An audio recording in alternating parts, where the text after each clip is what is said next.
여러분들 제가 가장 강조하는 영국 제약 바이오 회사를 기억하시나요? 아마 기억하실 겁니다. 제가 SK 케미칼을 굉장히 많이 언급했죠. 그 이유가 바로 이 아스트라제네카에서 진행하고 있는 백신에 대해서 위탁 생산 CMO 계약을 했기 때문이죠. 그런데 지금 아스트라제네카가 지금 가장 상위 4개 업체 중에 앞서 있는 종목 중 하나인데요. 지금 보시면 지금 3상을 진행하고 있는 과정에서 고령자와 젊은 층 모두 면역 반응이 일어났다고 합니다. 제 전 영상을 보신 분들은 알겠지만 백신에서 가장 중요한 게 뭐죠?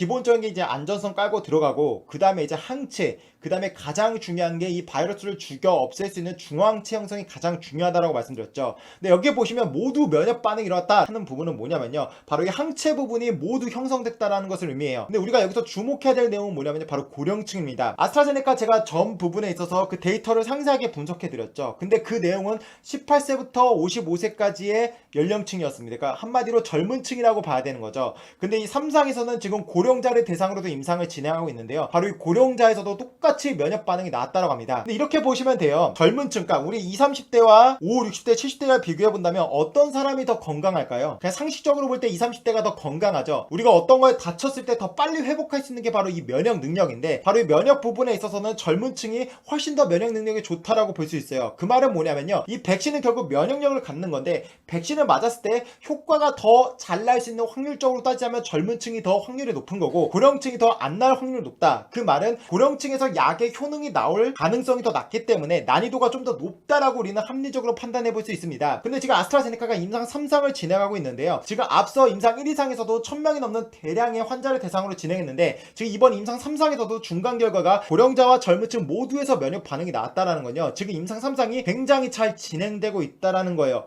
그 말은 곧 이 백신이 정말 우리 인류에 출시가 돼서요, 우리가 일상생활로 돌아갈 수 있는 가능성이 조금은 보이고 있다라고 생각해 볼 수 있는 겁니다. 그래서 여기 보시면요, 아스트라제네카는 이 같은 결과가 18세에서 55세 건강한 성인 그룹에서 강고한 면역 반응이라고 말했습니다.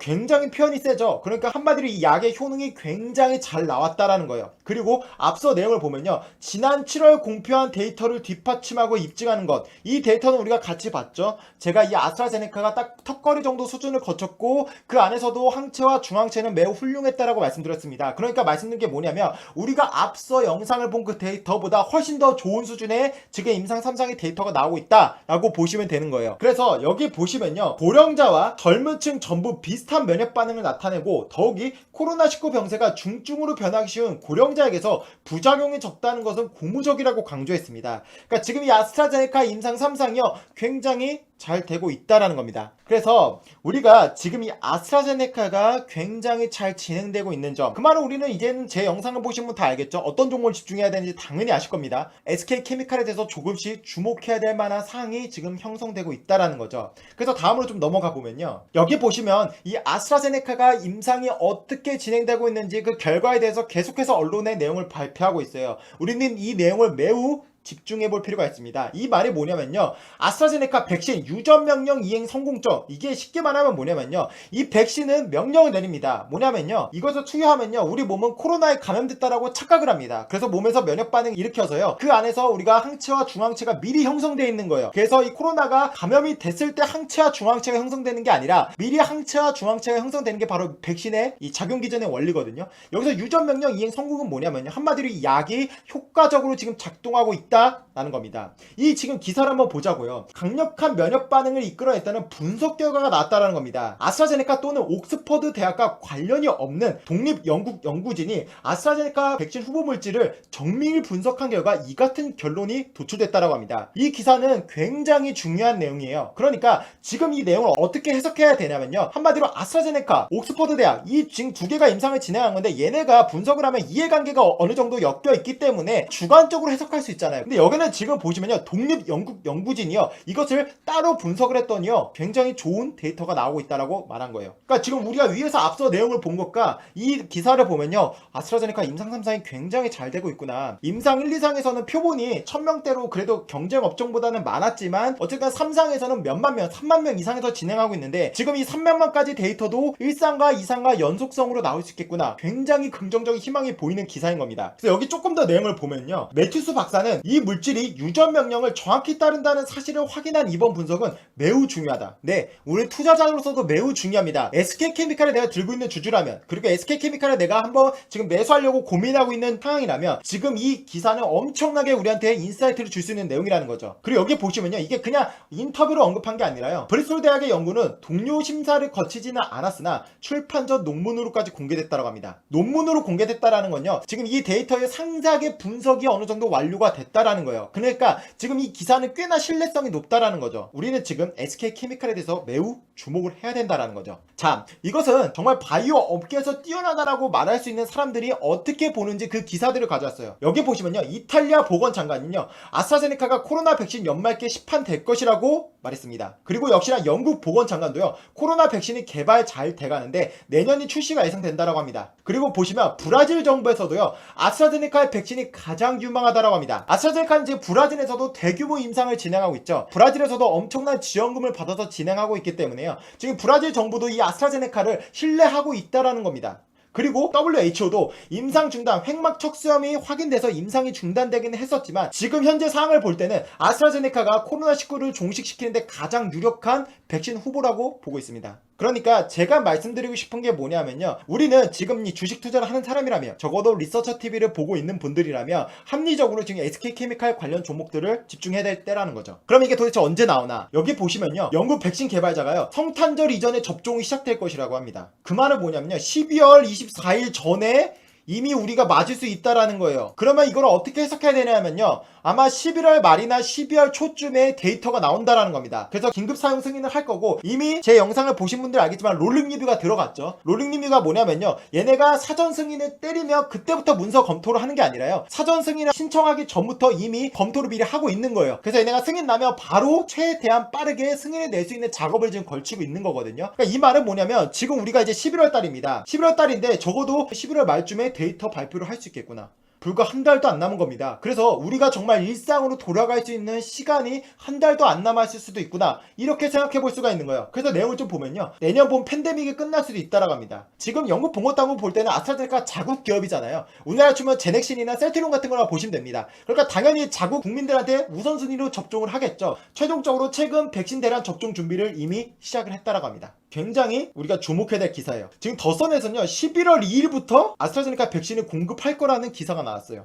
여기 보시면요, 우리 오늘 11월 1일이잖아요. 내일부터 이미 지금 아스트라제네카 백신이 공급된다라고 보도가 나온 거예요, 한 병원에서. 그러니까 이게 신뢰성이 있는지 없는지 잘 모르겠지만요, 어쨌든 간에 지금 시장에서는 굉장히 급박하게 돌아가고 있습니다. 그러니까 이 말은 뭐냐면요, 사실상 지금 영국 내에서는요, 아스트라제네카가 거의 임상 3상이 성공적이라고 받아들이고 있는 분위기라는 거예요. 그 말은 뭐다? 우리의 투자자 입장에서 볼 때는 당장 다음 주에 이런 관련된 종목들이 시세를 줄 수 있고, 그렇기 때문에 우리는 이 종목의 적정 가치가 얼마인지, 그리고 최바닥권이 얼마인지는 우리가 기본적으로 알고 있어야 된다는 메시지를 전달해 주는 거예요. 그래서 여기 보시면 관련된 종목들이 매우 많습니다.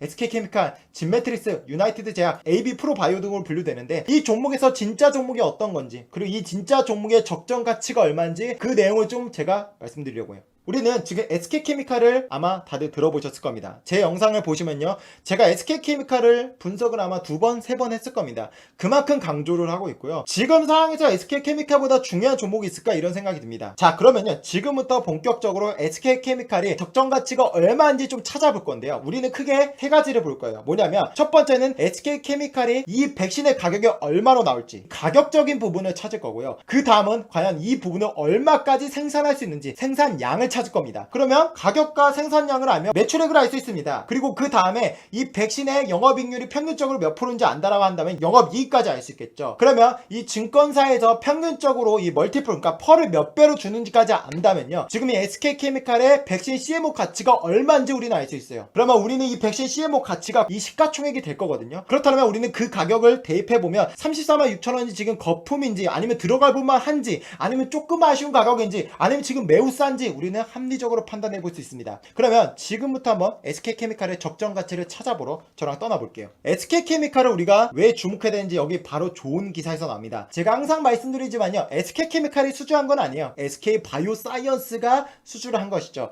근데 SK바이오사이언스의 지분을 SK케미칼이 98%를 가지고 있습니다. 사실상 한 몸이나 마찬가지예요. 근데 SK바이오사이언스는 지금 아직 상장이 되어 있지 않기 때문에 지금 직접적으로 수혜주는 SK케미칼이라고 볼 수가 있는 겁니다. SK그룹이 백신 대전에 본격적으로 참전한 시기는 무려 2008년입니다. 11년 전이에요. 당시 SK케미칼은요, 인프라 구축과 연구 개발에 약 4천억 원을 투입했습니다. 그리고 지금 직접적으로 이 아스트라제네카에 수주를 해서 생산을 할 것이라고 이름에 오르내리는 이 안동 공장 엘하우스를요, 바로 2천억 정도로 투자했다라고 해요. 안동 공장 엘하우스가 핵심적인 생산 설비인데요, 바로 이 부분이 독자적인 독감 백신 생산 설비를 구축한 부분이라는 거죠. 무려 11년 전에 구축했다는 겁니다. 근데 지금 보시면요, 세포배양 백신을 집중적으로 개발해 왔는데요, 2015년도 3가 세포배양 독감 백신을 출시했고요, 2016년도에는 세계에서 최초로 4가 세포배양 독감 백신을 상용화에 성공했습니다. 그러니까 지금 SK바이오사이언스가 자체적으로 코로나 백신 임상을 진행하고도 있죠. 이 말은 뭐냐면요, 코로나 백신을 생산할 수 있는 그 생산에 대한 기술력은 이미 세계 최고 수준이다. 우리는 이런 인사이트를 알 수 있는 거예요. 그리고 바로 이 SK케미칼이 이렇게 투자를 해서 기업을 분할한 게 바로 SK바이오사이언스입니다. 그래서 여기서 주목할 점에 대한 내용을 보면요, 바로 SK바이오사이언스의 세포배양 기술이 아스트라제네카가 선택에 결정적인 영향을 미쳤다는 사실인 거예요. 그러니까 지금 SK케미칼은 상당하게 기술력 있는 회사다.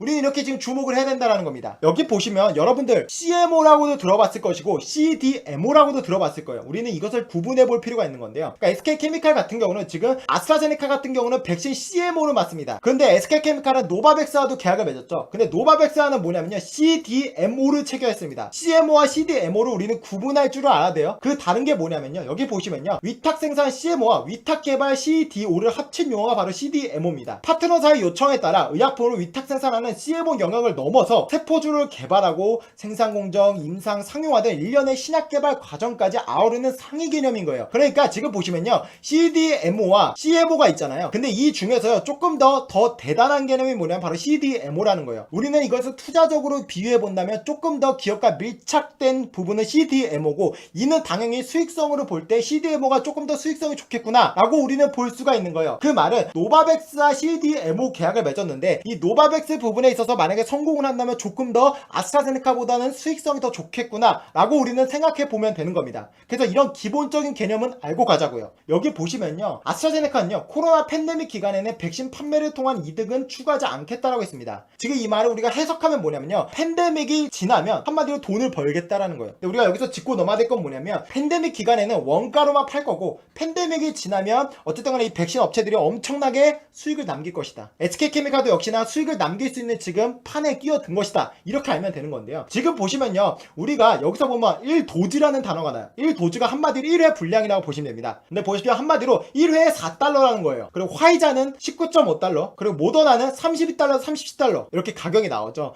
이것은 원가에서 좀 차이가 날 수 있습니다. 하지만 이 가격은 별로 중요치 않아요. 왜냐하면 어쨌든 간에 영업이익률이 평균적으로 30%에서 50% 정도 나오거든요. 그러니까 그 부분에 있어서 어쨌든 영업이익은 비슷할 것이다. 여기서 우리가 중요한 건 뭐다? 바로 이 아스트라제네카가 지금 마진을 안 남기는 마지노선이 4달러다. 그런데요, 중요한 게 뭐냐면 최근 기사에서 이 기사가 나왔습니다. 바로 백신 개발 비용을 20% 인상한다라고 했어요. 그럼 4달러에서 20%면 대충 얼마죠? 4.8달러입니다. 근데 우리 계산 편하게 5달러로 가자고요. 지금 한마디로요, 5달러가 이 아스트라제네카가 평균적으로 이것을 팔았을 때 그냥 원가라고 보시면 됩니다. 실제로 브라질에서 이번에 최근에 계약을 맺었거든요. 브라질에서 한 병당 그 가격이 얼마였냐면 5,000원이었습니다. 그러니까 이 5달러는 한마디로 거의 신뢰성이 높은 가격이라고 보시면 돼요. 자, 그럼 우리는 가격이 얼마인지 알았습니다. 그러면 우리는 이 가격이 조금 변할 수 있는 상황까지 고려해야 되는데요. 이 기사에서 우리는 굉장히 중요한 인사이트를 얻을 수 있어요. 뭐냐면요, 일례로 우리가 2009년도에 신종플루가 유행했습니다. 그때 미국이요, 이 백신 가격이요, 우리나라 돈으로 12,600원이었습니다. 유럽은요 18,000원이었습니다. 근데요, 반면에요, 한국이요 가장 쌌어요. 만원이었습니다. 근데 왜 쌌냐면요, 그때요 바로 GC 녹십사가 세계에서 11번째로 백신 개발에 성공을 했어요. 그러니까 이런 거죠. 자국에서 백신 개발에 성공을 하고 성공한 조짐이 보이니까 지금 미리 개발한 백신 회사들이 비싸게 팔 수 없는 환경이 됐다라는 거예요. 근데 이제 코로나 백신에서 유망한 업체가 있나요? 아스트라제네카와 뭐 화이자, 뭐 모더나 같은 경우 11월 말에서 12월에 거의 데이터가 나올 것 같은데요. 이 정도로 지금 빠르게 지금 하고 있는 우리나라 기업이 있나요? 우리는 이것을 투자로 대입해보면 뭐냐면요, 적어도 미국과 브라질, 아까 브라질이 얼마였죠? 5,000원이었죠. 그럼 우리나라에 판매되는 가격은 적어도 5,000원 이상일 것이다 라고 우리는 합리적으로 생각해볼 수가 있는 거예요. 왜 우리나라에서 지금 개발한 백신이 없는데 왜 굳이 싸게 팔겠어요? 돈을 남겨야 되는데. 그 말은 뭐다? 우리는 이제 투자를 하는 사람이잖아요. 투자적으로 볼 때 SK케미칼 입장에서는 뭘까요? 와우, 영업이익률이 꽤나 잘 나오겠네, 한마디로 이 백신 돈이 되겠네 라고 우리는 긍정적으로 생각해볼 수 있는 기사인 거예요. 자, 그러면 그 다음은 생산량입니다. 얼마큼 생산할까? 가격은 한 병당 5,000원 알겠어. 그럼 얼마나 생산할 수 있는데, 이게 굉장히 중요하죠. 이 부분은 신문기사에서 이미 팩트체크가 나왔더라고요. 아마 기사 보신 분들 있겠지만 이 생산량에 대해서 말이 많았어요. 뭐냐면요, 처음에 나온 건 1억 5천만입니다. 그리고 다음에 나온 게 2억이고요. 그 다음에 나온 게 5억입니다. 그래서 사람들은 헷갈렸어요. 뭐야? 어떤 게 진짜야? 이 발언의 진원지가 뭐냐면요, SK바이오사이언스 처음에 이제 그 IR 자료나 보면요 1억 5천이라고 나와있어요. 2억은 뭐냐면요, 이 빌게이츠 재단에서 지원을 받았는데 거기서 빌게이츠 재단에서 2억이라고 말했어요. 너네 2억까지 생산할 수 있다더라, 이렇게 해서 기사화가 됐고요. 그 다음에 나온 게 이 SK바이오사이언스가 이미 생산량을 늘리게 된다면 5억까지 늘릴 수 있다 라고 나온 거예요. 근데 여기서 정확한 팩트는 뭐냐면요, 이미 5억 도즈까지 생산 설비를 갖춰놨습니다. 이미 팩트입니다. 이미 지금 5억 도즈를 생산할 수 있는 준비가 모두 끝마쳐져 있어요. 그런데 지금 이 5억 도즈 중에서 얼마나 가동이 되고 있냐라고 한다면요, 지금 가동되어 있는 부분은 600만에서 1000만입니다. 그 말은 뭐냐, 거의 4억 9천만 대부분이 지금 놀고 있어요. 이것을 우리 투자적으로 볼 때 뭐냐면, 이 4억 9천만으로 우리가 쉽게 말하면 아스트라제네카의 백신을 다 생산할 수 있는 가능성이 열려있구나. 자, 그러면 기업에서 어떻게 보고 있냐 보자고요. 이 증권사 어느 정도로 SK케미칼을 지금 적정 가치를 산출하는지 봅시다. 우리는 여기서 중요한 부분을 참고할 수 있습니다. 바로 멀티플이에요. 증권사에서는 바이오 기업에 대해서 멀티플 15배 정도로 적용하는구나. 근데 저는 이 15배가 굉장히 적당하다라고 봅니다. 절대 과하지 않다라고 봐요. 왜냐라고 한다면, 이제 삼성바이오로이스 퍼가 얼마인지 아세요? 100배가 넘습니다. 셀트리온 퍼도 몇 배인지 다들 아시죠? 그런 부분에 이 15배? 저는 절대 과하다고 생각하지 않아요. 근데 여기 보시면요, 그러니까 SK증권에서 SK케미칼의 목표가가 나온 건데요, 기존보다 상향을 했는데 50만원으로 상향했습니다. 지금 앞서 보셨지만 34만 6천원이죠. 그러면 거의 15만원이 오른다는 거예요. 굉장히 지금 긍정적으로 낙관하고 있는 건데요, 그거에 대한 가장 강력한 증거가 뭐냐면요, 풀캐파 가동 시 순이익이 2,700억이 나올 거라고 해요. 그럼 우리 아까 풀캐파가 얼마였죠? 5억 도즈였죠. 지금 이 SK증권에서 풀캐파로 돌리면 순이익이 2,700억 정도 나올 거라고 예상을 했어요. 그래서 멀티플을 15배 곱하니까 이게 바로 4조가 나온 겁니다. 그러니까 쉽게 말하면요, SK케미칼이 지금 아스트라제네카가 성공이라고 가정한다라고 한다면, 지금 가장 좋은 시나리오를 대입해보면 SK케미칼의 시가총액은 4조다. 근데 지금 SK케미칼 시가총액이 얼마인지 아세요? 지금 4조 600억인가 그래요. 그러니까 지금 34만 6천원에 한마디로요, 풀캐파를 가동을 했을 때, 가장 좋은 시나리오를 적용했을 때 지금 이 업계에서는 4조라고 판단하고 있다는 겁니다. 이 4조가 우리는 판단할 수 있는 잣대가 어느 정도인지 한번 우리는 검증해 보자고요. 물론 그 부분은 제가 리서처 탭이 기준입니다. 자, 이 부분은 제가 한번 적정 가치를 산출한 부분인데요. 자, 여기 좀 내용을 말씀드릴게요.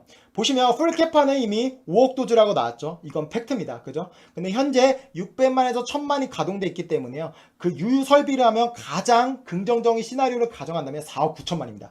네. 그래서 여기 보시면 불가정, 가장 긍정적인 시나리오는 4억 9천만을 제가 가정을 한 거죠. 멀티플 아까 거기서 15배라고 했죠. 똑같이 15배를 적용했습니다. 판매 가격은 제가 아까 말씀드렸지만 브라질에서 실제로 지금 한 병당 5,000원의 가격을 계약을 맺었습니다. 자, 그러면 어깨 백신의 영업이익률 평균적으로 몇 프로냐면요, 30%에서 50%라고 합니다. 그러면 저는 그 안에서도 최대한 낮은 수치인 30%를 적용한 거예요. 그러면 얼마죠? 네, 판매 가격이 6,500억이 되는 거예요. 이 부분을 계산기로 때리면 돼요. 그럼 우리는 이렇게 보셔야 됩니다. SK케미칼이 기사는 나왔죠. 노바백스와 CDMO 계약 을 맺었고요. 그 다음에 아스트라제네카는 CMO 계약을 맺었습니다. 근데 얼마큼 생산량을 계약을 맺었는지는 나오지가 않았어요. 그래서 이 부분이 굉장히 중요해요. 아마도 이 부분은 회사에서 아마 세부사항 공개를 안 해요. 그냥 업계 관례입니다. 제가 좀 유추를 해봤거든요. 근데 적어도 얼마큼 계약을 했을까? 그러면 적어도 어느 정도 생산량까지는 분명히 가이드라인을 정했을 거라고 저는 생각했거든요. 그래서 제가 좀 기사를 찾아봤는데요, 저는 이 기사를 보고 약간의 힌트는 얻었어요. 지금 바이오테크가 화이자와 같이 하고 있는데 굉장히 유망한 기업이라는 거 다들 아시죠? 근데 이 기업이요, 지금 백신 공급 계약을 맺었어요. 중국 푸시고약과. 근데 저는 이 기사에서 굉장히 좋은 인사이트를 얻었어요. 보면요, 지금 보시면요, 홍콩과 마카오에 1000만회 분의 코로나 백신 후보 물질을 공급하기 위함이다. 한마디로 지금 중국 푸시고약과 CMO 계약을 체결한 건데요, 그 계약 수치가 얼마냐면 1000만회 분이라는 거예요. 근데 이것만 보고 그러면 1000만회 분이겠네 이렇게 생각하시면 안 돼요. 홍콩과 마카오의 인구를 합치면요 거의 1000만이 나옵니다. 그러면요 저는 이런 생각이 들더라고요. 그러면 그 많은 CMO 업체 중에서 왜 SK바이오사이언스를 택했을까? SK바이오사이언스가 5억 도즈를 생산할 수 있는 여력이 가지고 있습니다. 그러면 그러나 저는 이 기사를 보고 이런 생각이 들더라고요. 적어도 5천만 도즈 계약은 했겠구나. 그리고 거기서 플러스 알파적으로 나올 수 있겠구나. 저는 이런 생각이 들더라고요. 그리고 노바백스와도 계약을 맺었죠. 그럼 역시나 노바백스도 합리적으로 5천만 도즈까지는 계약을 맺었겠구나. 저는 이런 생각이 들더라고요. 그래서 SK케미칼이 지금 한마디로 아스트라제네카와 노바백스와 계약 맺은 생산량이 아마도 1억 도즈이지 않을까? 라고 저는 이런 생각이 들었어요. 그래서 다시 한번 보자고요. 제가 보시면요, 배열 가정까지 했고 플랫 가정까지 여러 가정을 했습니다. 여기 보시면 플랫도 제가 3개를 했죠. 그러니까 저는 이렇게 생각을 합니다. 적어도 지금 SK케미칼이 계약을 맺은 정도의 수준의 가치는 저는 이 플랫 3이라고 봐요. 그래서 지금 보시면 그 가치가 대충 3조 정도가 나옵니다. 근데 여기서 우리는 하나 더 알고 가야 돼요. 뭐냐, 저는 3조가 아니라요, 3조 알파가 될 가능성이 있다라고 봐요. 그래서 제가 왜 알파가 되냐는 부분까지 좀 생각을 해보면요, 이 기사가 저는 굉장히 중요했거든요. 뭐냐면요, 이 기사가 언제적 기사냐면요, 2019년도 6월 26일입니다. 코로나가 발병하지 않았을 때예요. 코로나랑 전혀 상관없을 때입니다. 근데 지금 제목이 뭐죠? 아스트라제네카는 왜 주유투자처로 한국을 택했을까? 내용을 한번 보자고요. 최근 5년간 국내에서 130여 개의 임상 연구를 진행했습니다. 근데요, 이 수치가 얼마나 대단한 거냐면요, 미국, 영국, 캐나다에서 한국이 4번째랍니다. 아스트라제네카가요, 영국 기업이에요. 근데 알겠지만 미국은 전 세계에서 가장 단위 시장이 크니까 당연히 미국에서 크게 하는 게 맞겠죠. 미국, 자국 다음으로 캐나다 다음에 그 다음에 우리나라예요. 아시아에서 제일 큰 시장이 어디죠? 중국, 그 다음에 일본, 그 다음 우리나라입니다. 수익성으로만 본다면요, 일본이 더 커요. 중국과 일본보다도 우리나라에서 임상을 가장 많이 하고 있어요. 아스트라제네카 한국을 굉장히 사랑한다라는 거예요. 그래서 여기 보면요, 한국의 우선 헬스케어 시스템과 세계적 수준의 연구개발 환경, 그 양질의 인적 자원을 갖춘 한국 시장에서 그동안 긴밀하고 활발한 협력을 했다. 문재인 대통령이 바이오에스 혁신 전략을 발표한 것을 높이 평가했다고 합니다. 그 말을 보자고요. 제가 여기서 3조 플러스 알파라고 말씀드렸죠. 왜? 지금 이거는 제 생각이지만 저는 적어도 지금 아스트라제네카에서 5천만, 그리고 노바백스에서 5천만에서 총 1억 도즈치까지는 생산량 지금 계약이 맺었다라고 저는 가정을 합니다. 그럼 여기서 끝날까요? 이 거점지, 그러니까 한국을 거점지로 해서 여기서 생산한 것을 중국과 일본으로 수출할 수도 있지 않을까요? 그렇다라고 한다면 이게 지금 SK케미칼은 준비가 됐어요. 5억 도즈까지 생산할 준비가 다 됐다라는 겁니다. 그럼 적어도 일본의 인구가 1억이지 않습니까? 중국 인구는 다들 아시겠죠? 뭐 13억이죠. 최소한 여기서 1억 도즈까지 나온다라고 한다면 그 가치 2억 도즈죠. 그럼 이 플랫 가정을 2억 도즈로 보자고요. 그럼 그 가치는 얼마인가요? 네, 5조 8,500억입니다. 지금 4조예요. 아까 SK증권에서도 합리적으로 분석을 통해서 목표가를 50만원으로 제공했죠. 저도 50만원 절대 과하지 않다라고 생각합니다. 저는 이 가격대가 25만원까지 기다릴 필요 없이 이 가격도 충분히 저는 매수할 메리트가 있다라고 생각이 돼요. 하지만 이 모든 것들은 성공이라는 가정하에 전제가 들어가는 겁니다. 그러니까 지금 여러분들이 지금 이 시장 상황이 심상치 않게 변하고 있다 라는 부분을 확실하게 아셔야 되고요. 지금 이 SK케미칼의 시가총액 4조가 과연 적당한지, 아니면 지금 굉장히 쇼핑할 가격인지, 아니면 버블인지 여러분들이 충분히 지금 개별적 분석을 통해서 판단하셔야 될 지점이라는 거예요.